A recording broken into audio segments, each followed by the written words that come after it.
शहरामध्ये bus depot व्हावा यासाठी केज विकास संघर्ष समिती गेली अनेक वर्षापासून प्रयत्नशील आहे। अनेक आंदोलनं केली, रस्ता रोको झालेले आहेत, त्याचबरोबर उपोषणही झालेले आहेत। विशेषतः माझे सहकारी शेषराव घोरपडे आणि नासेर मुंडे सतत या चळवळीत सोबत आहेत। आम्ही एक सध्याचा प्रयत्न म्हणून परवा मुंबईला हे शिष्टमंडळ पाठवलं होतं। शेषराव घोरपडे आणि नासेर मुंडे हे दोघेही केज विकास संघर्ष समितीच्या वतीनं गेले होते आणि आम्हाला सांगताना खूप आनंद आहे की केजचे भूमिपुत्र आणि मंत्रालयामध्ये विधिमंडळाचे जे पत्रकार संघाचे अध्यक्ष आहेत दिलीपराव सपाटे यांच्या माध्यमातून प्रतापराव सरनाईक यांची भेट घेऊन, जे की राज्य परिवहन मंत्री आहेत महाराष्ट्राचे, भेट घेऊन हे निवेदन दिलं आणि त्यांनी याच्यावर एन्डॉर्समेंट दिलेली आहे।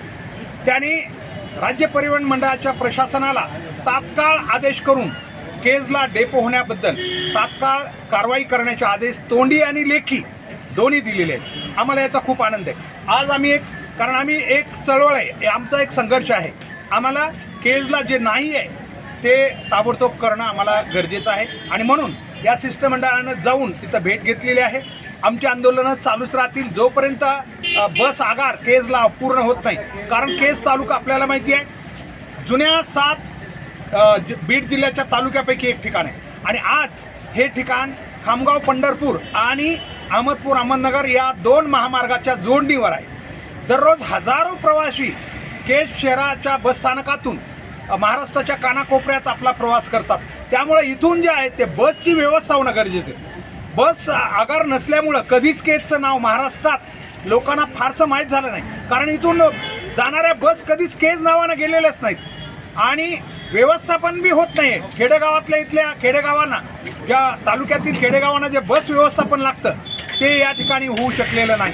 आता मात्र जर हे बस आगार आमचं झालं पुढील काही दिवसात तर आम्हाला याचा खूप फायदा होणार आहे। त्यामुळं जिथं पाहिजे तिथं बस सोडण्यासाठी व्यवस्थापन होणार आहे आणि बाकीसुद्धा आर्थिक केजचा एक विकास बस डेपो झाला। आपल्याला माहिती जवळजवळ 7.5 एकर जमीन जागा बस डेपोसाठी बीड रोडला आरक्षित आहे।